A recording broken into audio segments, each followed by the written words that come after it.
علیکم. آفاق فاروق کی ایک نئے ویڈیو کے ساتھ حاضر ہوں. سب سے پہلے تو میں نے اپنے ان دوستوں کو مخاطب کرنا ہے جو مجھے بہت تنگ کر رہے ہیں کہ جی میں بہت اداس نظر آ رہا ہوں, بہت اپسیٹ نظر آ رہا ہوں.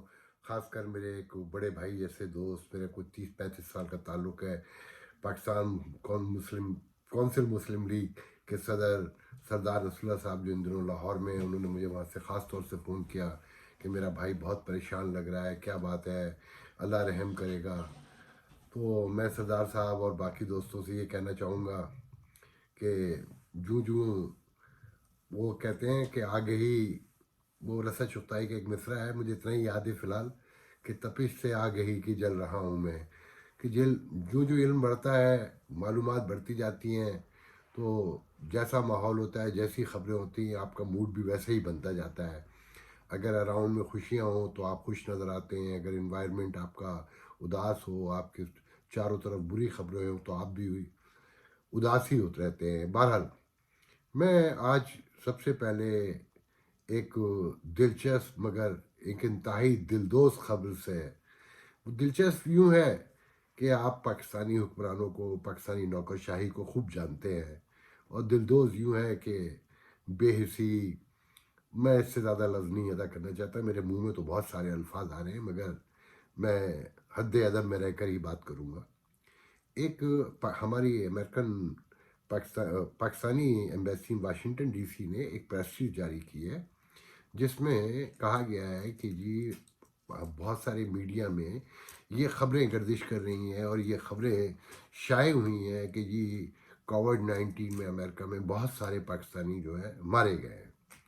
تو ہمارے پاس کوئی اتھینٹیکیٹ خبر نہیں ہے, اور کہیں یہ سنی سنائی خبریں ہیں, کہیں فیونرل ہوم سے, کمیونٹی کے کچھ لوگوں سے, مگر ایسی کوئی بات ابھی تک کہیں سے پروف نہیں ہوئی. اور پھر ساتھ میں انہوں نے ایک بہت ہی مضحک خیز جملہ لکھا ہے کہ ایون ہمارے جو کونسلیٹ ہیں شکاگو میں, ہیوسٹن میں اور لاس اینجلس میں, انہوں نے بھی ایسا کچھ رپورٹ نہیں کیا. اس میں دلچسپی سب سے بڑی یہ ہے کہ جو سب سے قدیم اور سب سے پہلا اور پرانا کونسلیٹ آفس ہے نیو یارک کا, اس کا ذکر ہی غائب کر دیا گیا, کیونکہ ساری بڑی آفت جو ہے کورونا کووڈ-19 کی, وہ اس کی اراؤنڈ میں ہے. یہ جو نیو یارک کونسلیٹ ہے یہ 11 اسٹیٹ کو ریچ کرتا ہے, اور اس کی اتھارٹی اور اس میں آنے والے کونسل جنرل کے کیا لفظ استعمال کروں کہ ان کی حکمرانی کے مزاج کا ایک واقعہ چھوٹا سا سناتا چلوں کہ میری آنکھوں کے سامنے میں سامنے بیٹھا ہوا تھا, ایک کونسل جنرل تھے, کسی سے فون پر بات کر رہے تھے, تو انہوں نے باتوں میں کہا کہ میرے پاس 11 اسٹیٹ ہیں اور یہ پورا علاقہ میرے پاس ہے.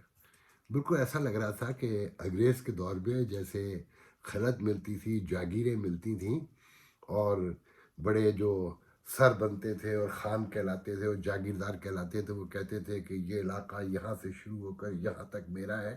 تو وہ کونسل جنرل بھی اسی طرح بیان کر رہے تھے کہ نیو یارک سے لے کر اور بوسٹن مین تک اور اوہایو تک جو ہے وہ سب میری ٹیریٹوری ہے اور وہ سب میرے انڈر میں آتی ہے. بالکل ایسا لگتا تھا کہ امریکہ کو انہوں نے تقسیم کر دیا ہے.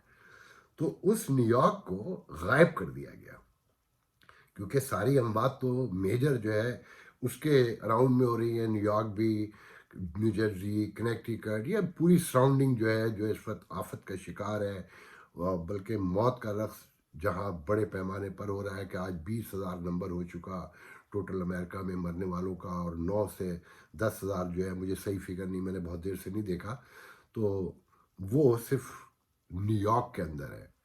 اور ہمارا کونسلیٹ, ہمارا ایمبیسی کہتی ہے کہ جی اس کے علم میں کچھ بھی نہیں ہے. ان کے علم میں کیوں ہوگا؟ انہیں تو چندہ لینا ہو, کشمیر پہ مظاہرے کروانے ہوں, کانگریس میں کوئی ادھم مچوانا ہو, اپنی کوئی شرط منوانی ہو, کوئی دباؤ ڈالنا ہو, تو سارے لاس اینجلس سے لے کر میامی تک جو ہے نا, ہر لیڈر کو بلوا لیں گے, ہر چھوٹے بڑے کو آرڈر پہنچ جائیں گے. اچھا کہہ رہے ہیں کہ جی ان کے پاس کہیں سے سرکاری کوئی نمبر نہیں, ان کا مفہوم یہ ہے. اچھا سرکاری نمبر کیوں؟ دیکھیں بہت طریقے سے بات کر رہے ہیں وہ, کیونکہ 95% یہاں پر لوگ پاسپورٹ ہولڈر ہیں, امریکن سٹیزن ہیں. تو وہ تو امریکن ہو گئے. اب جب برا وقت آیا تو وہ امریکن ہے، مگر ان کے پاس شناختی کارڈ موجود ہے. میں شناختی کارڈ، یہ جو پاکستان کا ناظرہ کارڈ ہے نا، یہ کمپلسری نہیں ہے امریکن پاکستانیوں کے لیے یا اوورسیز پاکستانیوں کے لیے، اسپیشلی جو یورپ، امریکہ، کینیڈا، آسٹریلیا میں رہتے ہیں، جو سٹیزن ہیں یہاں رہتے ہیں، ان کے لیے کوئی ضروری نہیں ہے وہ لیں، ان کی مرضی پہ. مگر میں نے بخدا اپنی آنکھوں سے دیکھا ہے کہ ایک صاحب کونسلیٹ کے باہر کھڑے ہوئے ہیں اور وہ تقریباً رو رہے ہیں اپنی بہن کا پاسپورٹ لے کر کے ان کے سسر کا انتقال پاکستان میں ہو چکا ہے اور وہ جانا چاہتی ہیں. ان کے شوہر بیمار ہیں تو وہ اکیلی جانا چاہتی ہیں، مگر ان کا ویزا نہیں لگ رہا. کیوں نہیں لگ رہا امریکن پاسپورٹ پہ؟ کہ جی آپ کے پاس پاکستانی شناختی کارڈ نہیں ہے. تو میں انہیں اندر لے کر گیا. میں نے کونسل جنرل سے پوچھا کہ کیا یہ نیسیسٹی ہے، کمپلسری ہے یہ؟ کہ نہیں. تو میں نے کہا پھر؟ کہ نہیں وہ میں چاہتا ہوں سب بنوائیں. تو وہ آئیں بائیں شائیں شروع ہو گئے. تو انہیں پاکستانی بنا کے بھی رکھنا ہے تاکہ کنٹرول سے باہر نہ نکل جائے. اور جب برا وقت آئے گا تو ہمیں پتہ ہی نہیں ہے، وہ تو امریکن پاکستانی، ہمارے پاس ڈیٹا ہی نہیں ہے. مطلب امریکن ان کو ڈیٹا دیں گے اپنا کہ حضور یہ اتنے امریکن پاکستان، مطلب ڈسکرمنیشن کریں گے. بھائی میں امریکن سٹیزن ہوں، گورا، کالا، نیلا، پیلا، ہرا، اسپینش، سب ایک ہے. وہ کیوں نمبر دیں گے؟ نمبر جن کا نمبر آپ کو چاہیے ان کے بارے میں بھی کچھ نہیں پتا. اس وقت کوئی تقریباً 500 سے 700 جو اس ایریے میں ہیں، 11 جو اس کونسلیٹ کی اس میں آتے ہیں، تو 500 پاکستانی بتائے جاتے ہیں کہ جو یہاں وزٹ پر آئے ہوئے ہیں اور جن کا کوئی پرسان حال نہیں ہے. کینیڈا نے، آپ نے سنا ہوگا کہ کینیڈا نے 2 اسپیشل فلائٹ کے ذریعے اپنے سٹیزن کو، جو پاکستانی ہیں بنیادی طور پہ مگر ان کے سٹیزن ہیں، تو اسپیشل آفر ان سے گفتگو کر کے گورنمنٹ آف پاکستان سے، اور اپنے شہریوں کو یہ بھی کہا کہ ہم $5,000 آپ کو لون بھی دینے کو تیار ہیں. اور انہوں نے ان پاکستانیوں کو بھی لوٹا. 3.5 لاکھ روپے کا ٹکٹ بیچا ون وے، جبکہ وہ 2 وے ٹکٹ لے کر پہ آئیے صحیح 95% آئے ہوئے تھے. مگر کینیڈا نے اپنے شہریوں کو بلوایا، مگر یہ اپنے شہریوں کے بارے میں غور نہیں کرتے کیونکہ ان کو ضرورت ہی نہیں ہے. انہوں نے تو یہ جو 20-22 کروڑ ہے ان کو صرف جمع کر کے رکھا ہے نوچنے کھانے کے لیے. ان کی بوٹیاں کہ اگر کسی کے پاس $2 آ گئے تو وہ چھین لیں کسی صورت سے. کشمیر دکھا کے چھین لیں، غربت دکھا کے چھین لیں، زلزلہ دکھا کے چھین لیں، بیماری دکھا کے چھین لیں، اب کرونا دکھا کے. کہ وہ وزیر اعظم تو گفتگو ہی کوئی نہیں کرتا، ایک ہی گفتگو کرتا ہے بیچارے کو، تو جب سے آیا ہے چندہ چندہ چندہ چندہ. جب کوئی بات ہوتی ہے اوورسیز پاکستانی اور چندہ. تو ان کو تو یہاں اس لیے بٹھایا ہے. 30 سال میں ان کا اگر کام دیکھیں، کم از کم 30 سال کا تو میں گواہ ہوں، 32 سال کا، 35 سال ہو گئے، 32 سال میں نے سے ان کو دیکھ رہا ہوں. نہ کوئی ایکسپورٹ ہے، نہ کوئی امپورٹ ہے، نہ کوئی ایجوکیشن کے معاملات ہیں. یہاں پر جو پاکستانی بچے آتے ہیں وہ اپنے زور پر آتے ہیں، وہ ان کے زور پر نہیں آتے. ان کے زور پہ جو آتے ہیں وہ انہی کے گھرانوں کے آتے ہیں. وہ سب بoston میں آپ کو ملیں گے، جا کے چیک کر لیں کہ وہ اسکالرشپ جو امریکہ اگر کہیں دیتا ہے کسی کو تو وہ ان کے بچے کھا جاتے ہیں. ورلڈ بینک میں نوکری ہو، IMF میں نوکری ہو، وہ سب یہ لوگ کھا جاتے ہیں. ہم اور آپ جو ہیں وہ صرف ان کا ایندھن ہے، ان کے کام آنے کے لیے ہیں.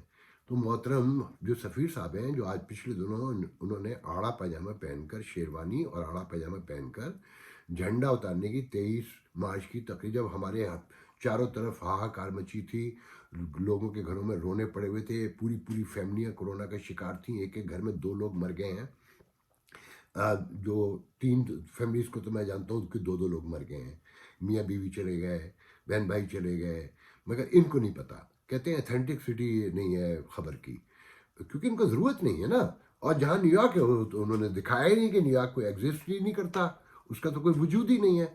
اچھا جب کام ہوگا تو اس شہر کے جو پیپلز پارٹی کے لیڈر ہوں، جس کی حکومت ہو، مسلم لیگ کی حکومت ہو، تو اس کے لیڈر PTI، آج کل PTI کی حکومت ہے تو PTI کے لیڈر، آپ کسی فنکشن میں چلے جائیے کونسلیٹ کے، چیلنج ہے میرا ایمبیسی کے، تو سب PTI کے ورکر بیٹھے ملیں گے. ابھی PTI کی حکومت چلی جائے، پیپلز پارٹی کی آ جائے تو پیپلز پارٹی والے بیٹھے ہوئے ملیں گے. یہ ایک ایک لیڈر کو جانتے ہیں. یہ جو پاکستانی پالیٹکس کرتے ہیں یہاں پر، ہمارے امریکن پاکستانی یا کینیڈین پاکستانی، ان کے پاس سب کا ڈیٹا موجود ہے، مگر انہیں مرنے والوں کی خبر نہیں ہے. میں مرنے والوں کے بارے میں بتاتا ہوں. میرے ایک چھوٹے بھائیوں کی طرح ہیں، جرنلسٹ ہیں، یہاں ایک ٹیلی ویژن چلاتے ہیں اوورسیز ووسا کے نام سے، فہیم میاں. اور سب سے امپورٹنٹ بات یہ ہے کہ امریکہ میں پاکستان کے سب سے بڑے صحافی، میں کہوں گا سینئر ترین، 50 سال سے ہیں، میاں عظیم، ان کے سگے بھتیجے ہیں، ان کے ایک دوست کا، میاں فہیم کے دوست کا فیونرل ہوم ہے، تو وہ ان کے ساتھ والنٹیئر ورک کر رہے ہیں۔ اللہ تعالیٰ انہیں خوش رکھے، انہیں صحت دے، زندگی دے۔ تو آج انہوں نے مجھے بتایا کہ 57 باڈیز تو ٹوٹل ان کے فیونرل ہوم میں پاکستانیوں کی لائی گئی، جنہیں خود وہ پل کروا کے ہاسپٹل سے لے کر آئے، جن کی بریل تک وہ شامل رہے۔ اس کے ساتھ ماوز صدیقی ہیں، کیا دنیا نیوز کے رپورٹر ہیں، یہاں بیورو چیف ہیں، اور اکنا جو سب سے بڑی امریکن پاکستانیوں کے درمیان، مسلمانوں کے درمیان مگر 90% پاکستانیوں کی کاؤنٹ ہوتی ہے، اس کے اسپورٹس مین بھی ہیں۔ انہوں نے مجھے بتایا کہ اسی بک لین میں ایک دوسرا فیونرل ہوم ہے، جہاں 25 لوگوں کی جو لاسٹ جو ہے رسومات جو ہے نا فیونرل ہوئی پاکستانیوں کی۔ ایک فیونرل ہوم یہاں کوئنز میں ہے، جہاں پر نون ہے جو پاک فیونرل ہوم ریج ووڈ میں، 25 پاکستانیوں کی آخری رسومات وہاں ادا کی گئی۔ 107 تو یہ ہو گئے، اور یہ سب کنفرم ہے، مگر انہیں انفارمیشن چاہیے نہیں، اس لیے ان کو ضرورت نہیں ہے، اور کیونکہ یہ تو امریکہ کے انتظار میں بیٹھے ہیں، وہ دیں گے اپنے شہریوں کی انفارمیشن ان کو، شناختی کارڈ یہ بنا کے یہ دیتے ہیں، مگر ان کو اس وقت پاکستانی کاؤنٹ نہیں کرنا ہے۔ اینی وے، اچھا پورا جرسی ہمیں کچھ نہیں پتا، سنا ہے اپنے لوگوں سے، دوستوں سے، کہ فلانا چلا گیا، فلانا چلا گیا، اس کے گھر میں اتنے کاورڈ میں 19 کا شکار ہو کے لیٹے ہوئے ہیں، اتنوں نے کرنٹین فلانی جگہ کیا ہوا ہے، اسی طرح کنیکٹیکٹ میں درجنوں کے حساب سے۔ اچھا پھر مینہٹن میں 6 مسلم فیونرل ہوم ہے، وہاں کے بارے میں کسی کو نہیں پتا، بہت درجنوں کے حساب سے وہاں میتیں گئی ہیں۔ لانگ آئلینڈ جہاں میں رہتا ہوں، ان 2 کاؤنٹیوں میں منیمم پاکستانی فیملیز جو ہے نا، منیمم کم از کم 10,000 فیملی رہتی ہوں گی۔ 5 ڈیتھ کا مجھے پتا ہے، جن میں سے ایک آج ہوئی ہے، ڈاکٹر سعید نام ہے، ان کی 4 اپریل کو ڈیتھ ہو گئی تھی، آج ان کی بیگم کی بھی ہوئی، اس سے پہلے ایک اور ڈاکٹر کی وائف کی ہوئی تھی، اور ان کے ساتھ ان کے ایک بھائی کی بھی ڈیتھ ہوئی تھی، اس فیملی میں ایک بھائی کی ڈیتھ ہوئی تھی، اور میرے علم میں بھی 2-3 اور ہیں۔ تو مگر ہمارے کونسلیٹ کو، وہ خیر نیو یارک میں تو کونسلیٹ اب ایگزسٹ ہی نہیں کرتا ان کی پریسٹیج کے مطابق، ہمارے ایمبیسی کو نہیں پتا، کیونکہ انہیں ضرورت نہیں ہے، یہ صرف عیاشی کے اڈے ہیں بے وقوف بنانے کے لیے، یہ حکمرانوں کو ریسیو کرنے کے لیے پاکستان کے، ان کے ہوٹل، ان کے کھانے پینے، ان وزیروں کی آمد، فلانا دھماکہ، ان کے علاج معالجہ، یہاں کام تو کوئی ہے نہیں۔ کیا کام ہے؟ 30 سال نکال کے دیکھ لیجئے کتنی امپورٹ ہے، کتنی ایجوکیشن لے کر گئے ہیں یہ یہاں سے، آنے بیان سب کرتے ہیں کہ ہم یہ کر دیں گے، ہم فلانا کر دیں گے، کتنی ٹیکنالوجی لے کر گئے ہیں یہ، وہ بھی سب آپ کے سامنے ہے۔ تو ان سے پوچھیں کہ ان کا کام کیا ہے، ان کا کام، اچھا باقی ہر معاملے میں یہ پاکستانیوں کو پوچھیں گے، 23 مارچ کا جلسہ ہو، 14 اگست کا جلسہ ہو، مختلف یوم پاکستان منایا جا رہا ہے، تو کبھی یوم دسمبر منایا جا رہا ہے، مطلب انہی کاموں میں لگے رہتے ہیں، اس کے علاوہ ان کا اور کوئی کام نہیں ہے، اور وہی۔ اچھا مزے کی بات یہ کہ ابھی میں نے آپ کو بتایا نا کہ اتنے لوگ چاروں طرف مر رہے ہیں، محترم نے جو سفیر صاحب یہاں بیٹھے ہیں، انہوں نے اپنا میگزین جاری کیا ہے، جس میں ان کی پروموشن کی خبریں ہیں کہ نیو یارک ٹائم نے کیا چھاپا ان کے بارے میں، وال اسٹریٹ میں کیا چھپا، پاکستان کے اخبار میں کیا چھپا، وائس آف امریکہ میں کیا چھپا، خرم شہزاد بیٹھے ان کا انٹرویو کر رہے ہیں، مقیم چینل 5 کے بیٹھے ہوئے انٹرویو کر رہے ہیں، مختلف ہے، ایک سجاوٹ 37 پیج کا، اور کچھ نہیں ہے اس میں، ان کی اپنی تعریف ہے، ان کی اپنی تصویریں، کہیں ٹانگ پہ ٹانگ رکھے بیٹھے ہیں، کہیں لیٹے ہوئے ہیں آدھے، کہیں سوٹ پہنا ہوا ہے، کہیں مسکرا رہے ہیں۔ اچھا ان محترم کے بارے میں کچھ نہیں کہنا چاہتا، میں صرف آپ کو یہاں یہ بتانا چاہتا ہوں کہ جناب یہ جو نیو یارک کا کونسلیٹ ہے نا، میں کم از کم 15 کونسل جنرل کو تو بھگتایا ہوگا میں نے، 12 سے 15۔ اس یہاں کا جو کانسٹیٹیوٹ ہے وہ کوئی بھی ہو، میں کسی کو ذاتی طور پہ نہیں ٹچ کر رہا، وہ میرا بھائی آئے، آپ کا بھائی آئے، آپ کی بہن آئے، $15 ملین کے اپارٹمنٹ میں رہتا ہے یہ 19 گریڈ کا افسر پاکستان کا۔ وہ اپارٹمنٹ اگر آپ دیکھ لیں تو آپ کے ہوش اڑ جائیں گے، محل ہے مینہٹن کے اندر، جو بڑے بڑے بلینرز کے پاس نہیں ہے۔ جب میں لاسٹ ٹائم گیا تھا تو اس وقت برابر میں ہی اسی اسٹریٹ کے اندر نیو یارک سٹی کے میئر بھی رہا کرتے تھے، جب میں گیا تھا لاسٹ ٹائم، اس اپارٹمنٹ کو دیکھ کر یقین نہیں آتا تھا۔ تو جناب یہ تو عیش کرنے آتے ہیں، انہیں کوئی کام ہم تو ان کو پتہ ہے، انہیں کسی کو جواب دیں ہے ہی نہیں، نہ کوئی شرم ہے، نہ کوئی غیرت ہے، نہ قومی حمیت ہے، کچھ بھی نہیں ہے ان لوگوں میں. آپ یقین رکھیں عمران خان بیچارہ تو پھنس گیا ہے نعرے لگا کے. میں عمران خان کی مخالفت اسی بنیاد پہ کرتا تھا کہ یہ بیوروکریسی اتنی بے شرم ہے کہ یہ نوچ کے کھا جائے، یہ عمران خان کو گولی لگوا دے اگر وہ واقعی سچے کام پر اگر کسی صحیح کام کی طرف بڑھنے لگے. تو آپ نے دیکھا نہیں کہ یہ کیسے کیسے الزام لگتے ہیں سیاست دانوں پہ، صرف سیاست دانوں پہ الزام لگتے ہیں. آپ نے دیکھا نیب میں کچھ بیوروکریٹ پھنسے تو کیا ہوا، نیب کے قوانین بدل گئے. اگر میں یہ آپ کو قصے سناؤں نا تو آپ کے دن رات ختم ہو جائیں گے، سالوں لگ جائیں گے یہ صرف یہاں کے واقعات سنانے میں، باقی دنیا تو چھوڑیں، پاکستان کو رہنے دیں. بہرحال جناب یہاں بہت برے حالات ہیں، قریباً 200 کے قریب تو اس ٹرائی اسٹیٹ ایریا میں لوگ جا چکے ہیں. مجھے باقی جگہوں کا نہیں پتہ، پورے ملک میں پھیلا ہوا ہے. دعا کریں کہ ہمارے حکمرانوں کو بھی پتہ چل جائے. یہ تو اپنے شہریوں کو یہاں سے لے جانے کے لیے 3 پاکستانی لڑکیوں کے بارے میں پتہ چلا جو ڈاکٹر ہیں پاکستان سے، اور یہاں پر یہاں کا ایگزام پاس کر کے ریزیڈنسی کی تلاش میں آئی تھیں. تو پیسے بھی ختم ہو گئے ہم لوگوں کے پاس، وہاں سے آنے والوں کے پاس. ڈالر ایک 168 روپے کا ہے. تو یہاں آج مجھے کسی نے بتایا کہ مختلف پاکستانیوں نے ان کو اپنے گھر میں جگہ دی. ان کا کوئی لینا دینا نہیں ہے. دوسرے ملکوں کے لوگ چائنا سے اپنے شہریوں کو نکال کے لے آئے اور یہی کہتے رہے کہ نہیں جناب ان کا مارا نہ درست ہے، اور اب تک نہیں لائے. وہاں کو تو چھوڑے، یہاں سے بھی نہیں لے کے گئے. اور کینیڈا کا میں نے آپ کو بتایا نا، کینیڈین اپنے شہریوں کو پل کر کے لے کر گئے، پیسے بھی دیے انہوں نے لون اپنے شہریوں کو، ان سے بات کر کے اسپیشل فلائٹس چلوائیں، اور انہوں نے ان کو 3.5 لاکھ روپے کا ٹکٹ بیچا. بہرحال جناب یہاں پر بس یہ سمجھے آخری بات کہ لاشوں کو نہلایا بھی نہیں جا رہا، صرف باڈی بیگ میں، ڈبل باڈی بیگ میں ڈالتے ہیں. جب فیونرل ہوم آتے ہیں تو انہیں مٹی سے تیمم کرایا جاتا ہے کلمہ پڑھ کر. مگر ہمارے کونسلیٹس کو، ہمارے ایمبیسڈر کو، ہمارے حکمرانوں کو کچھ نہیں پتہ. چندہ لینا ہوگا تو سب آ جائیں گے ابھی، اور دیکھیے گا کل پھر کسی موقع پر کہ کس محبت سے، خلوص سے کہا جائے کہ یہ ہمارا اثاثہ ہیں مکمل، ہم ان پہ ڈپینڈ کرتے ہیں اور ہم ان کے لیے مرنے کو تیار ہیں، جینے کو تیار ہیں. مگر آج پریس ریلیز جاری کرتے ہیں کہ ان کے پاس کوئی اطلاع ہی نہیں ہے. Thank you very much. اللہ حافظ.